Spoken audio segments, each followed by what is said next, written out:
Hi, everybody, and welcome to this week's Truth Be Told, a show about all things local to the Plymouth town government.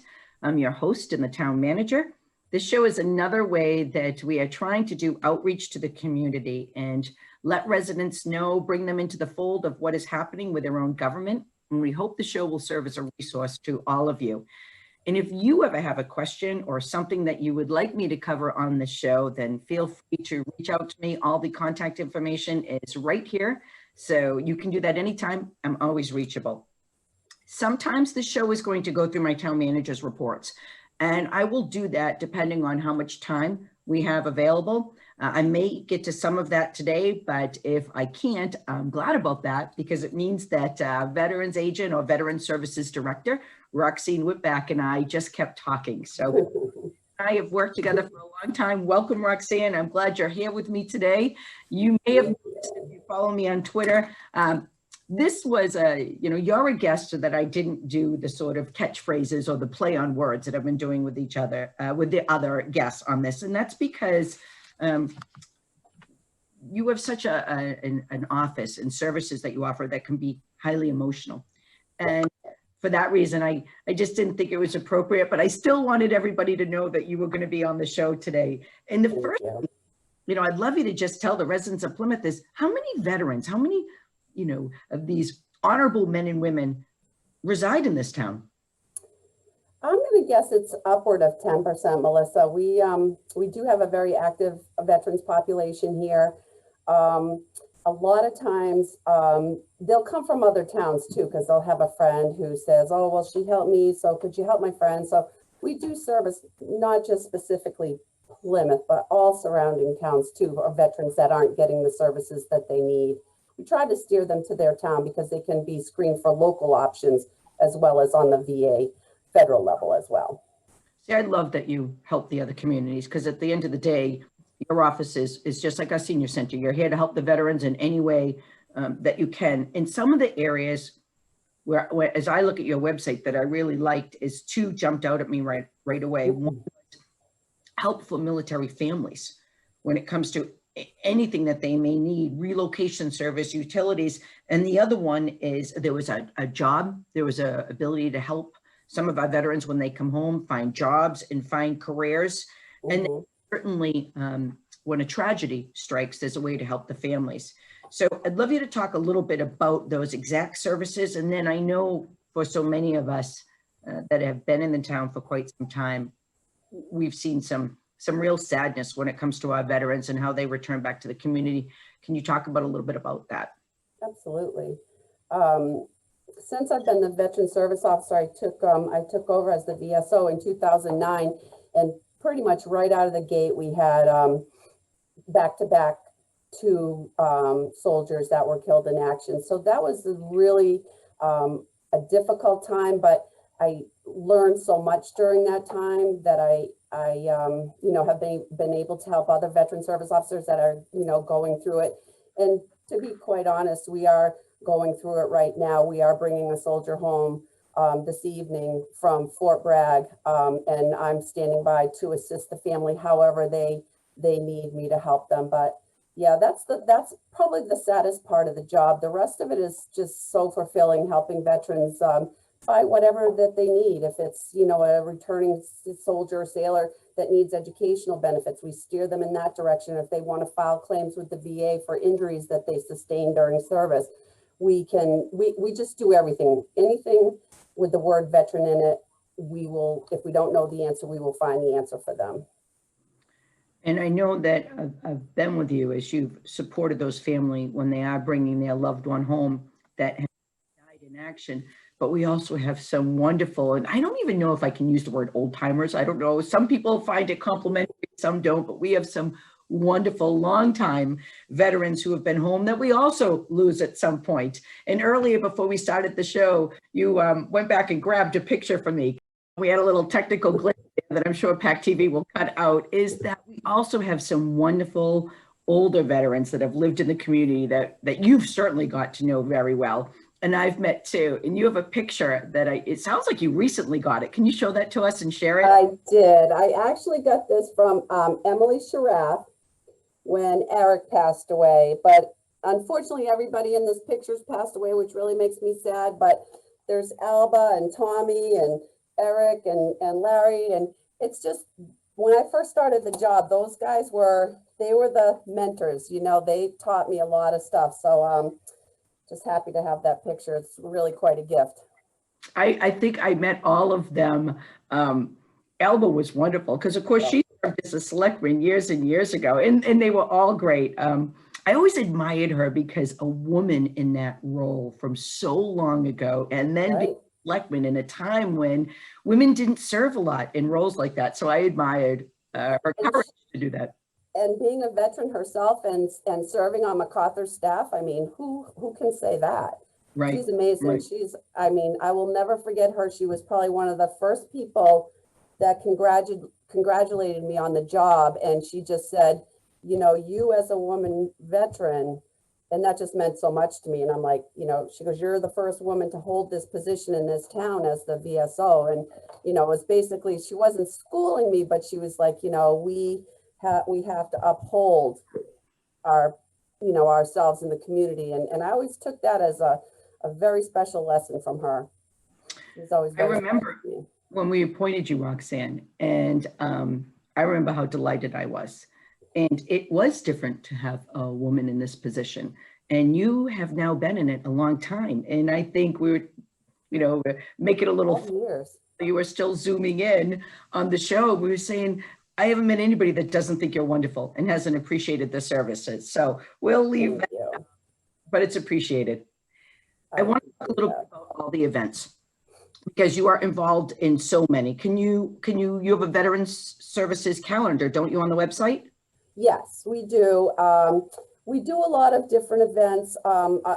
Obviously, the COVID had a big, you know, impact on how we conducted a lot of our ceremonies in the last year and a half, but we were able to maintain them with dignity and respect and honor our veterans the way that they should be. So I feel really good about that.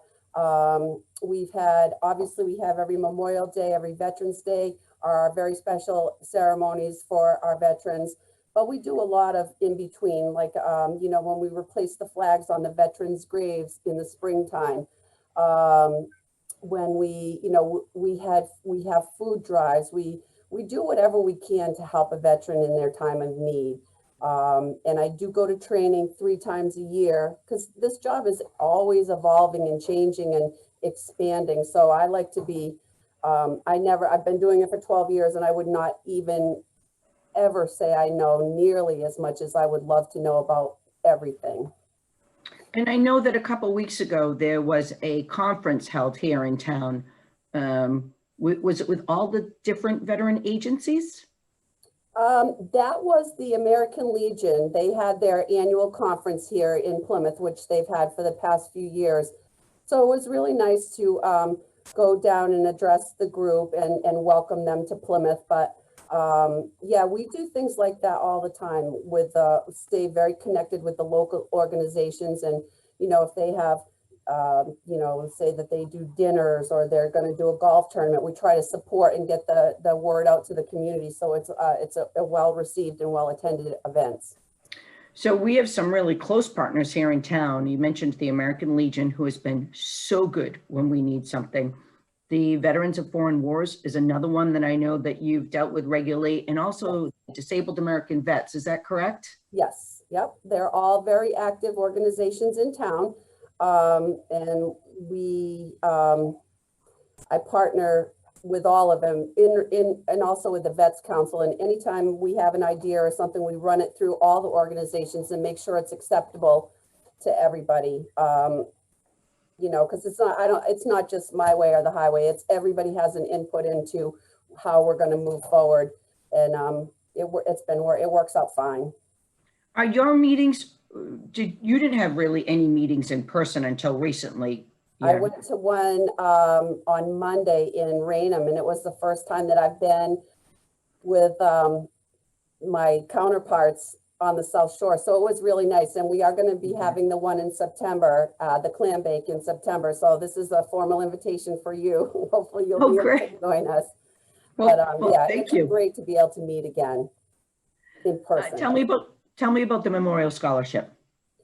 Okay, so the Veterans Council a couple years ago decided that we had money that was just sitting in the accounts and it wasn't really doing anything. So we decided that we were going to do two $500 donations every year to one student at South and one student at North. And this was we just completed our second year and we anticipate doing it until we can't do it anymore, but I don't see that happening. I see us continuing that for many, many years to come.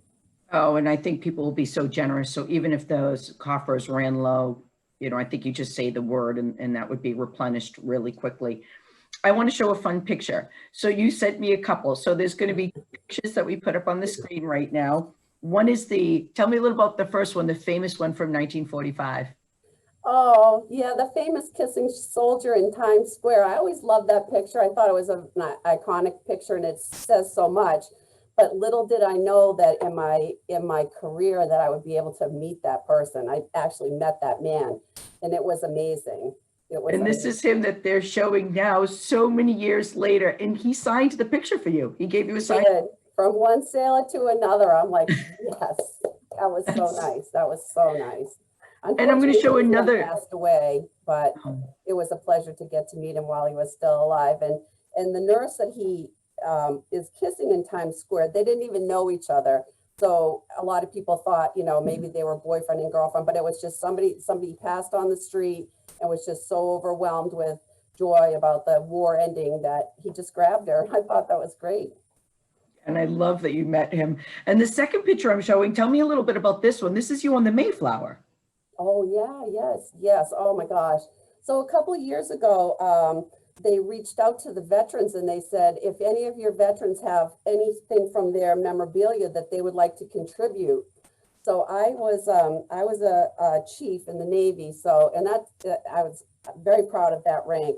And so I donated my brass belt buckle with my chief insignia on it. So they invited us back to the Mayflower to ring the bell. And like I said, there's a few things in my career that I'm super proud of, and that is one of them. Oh, that's good. That's good. There was something on your website, on the department website, that I wasn't familiar with, and I'm so sorry if I mispronounce this. Hydra for Heroes? Yes. Jesse is a local veteran who has a business, Hydra for Heroes, and they do telecommunication. And Jesse is a big advocate for veterans. We partnered with him at Christmas time, and he asked us to find a family. So we found a family for him that was in desperate need of financial support. And Hydra went out and made a wonderful Christmas for these folks. You know, the mother had tragically died. It was the two young children, and they were living with their grandfather, who was a veteran. And it was just sad. And it was so nice to be able to go down there and deliver a nice Christmas and to partner with Hydra on that. You know, they do so much for our community. I can't say enough about them. And Josh, that was his name. He's located right here in town. Jesse owner, Jesse Brown. Yes, he's a wonderful man. Of course. Yep. Wonderful. And there's another group that you work with as well quite a bit, which is the Chris Hart. Chris Hart. Yep. I've been down to Chris's farm a few times. He's got a wonderful setup there. I think a lot of veterans find peace, like they do vegetable growing. And I think this Saturday, I thought I saw something about they're going to be painting birdhouses. They have a cookout every weekend, which I think is so generous. And he works hard to help our veterans. He does. You know what? He's told me for a long time that I need to see that farm, and I really do. Next time you go, I'm going with you because, you know, I tend to think of myself as a gardener, more with flowers. Well, this year I'm trying to do vegetables, and I definitely need some help because they have the saddest looking suckers you ever saw. So, Diane has agreed. I'm not sure if it's Chris or Diane or both of them together, but they have a wonderful place down there, and I'd be happy to take you down there sometime. That would be great. Now, earlier, right as we started, you showed a book. So I want to see the details. I want to see what you have there. So I do have about 6 cases of these, and it's called A Time to Honor, and it's a 50-year commemoration of the Vietnam War. And it's produced by the Department of Veteran Services, I believe, in up in Boston. And it's such a special book because it's on the 50th anniversary. But for me, it's special because in 2016, we did a welcome home to all our Vietnam veterans, and a picture of that ceremony is in there. And that was another event that if I retired tomorrow, was such a feel-good event. And I think we made a lot of our veterans happy, and they were sincerely welcome home that day.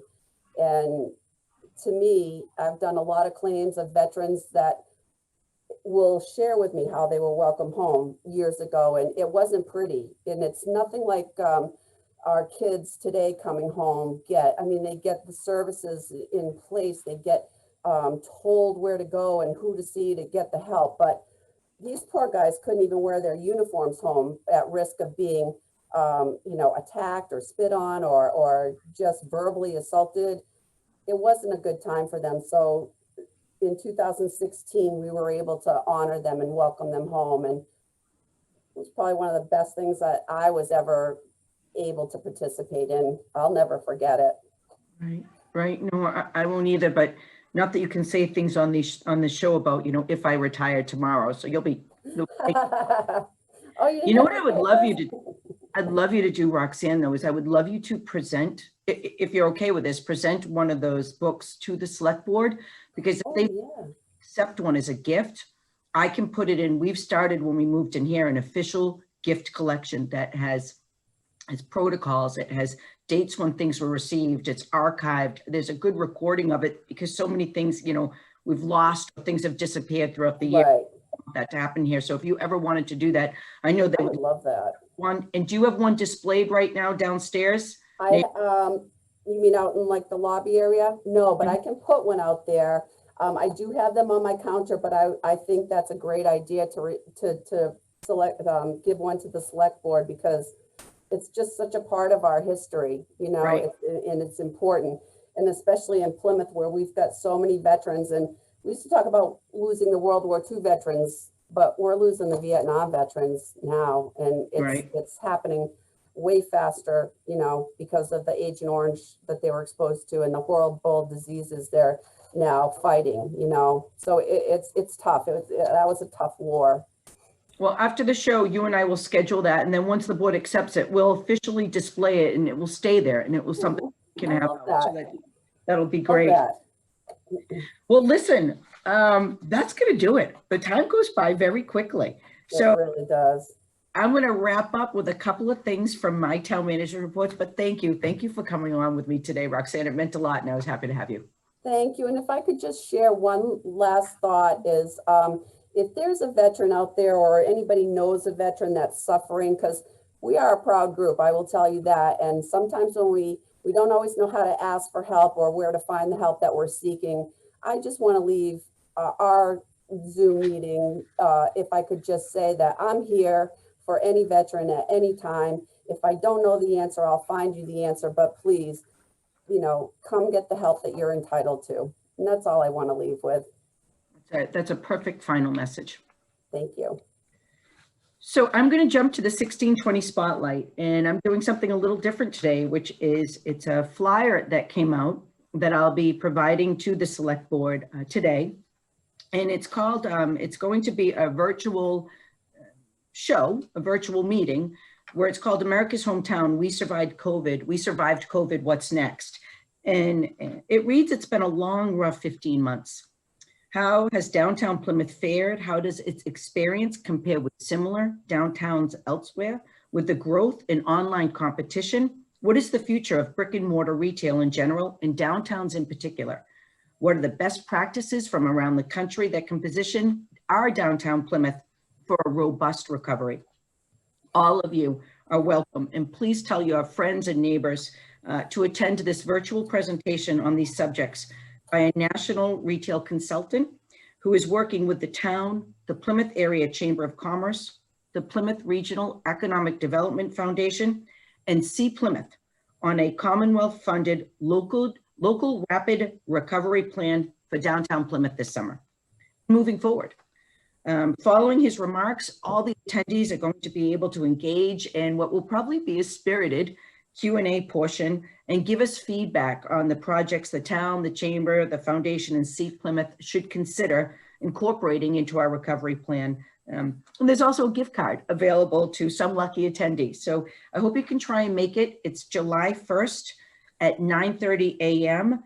The Zoom meeting information will be available on the town's website. I'm sure PAC TV will help us promote it as well. So that'll do it for today's Truth Be Told. We'll have someone exciting for you next week. Who'll be on the show. If you follow me on Twitter, you'll know who that is. And if you get a chance to watch this, please just tell others about it. And remember, if there's ever anything you want me to cover, I'm happy to do so. Take care and see you next time.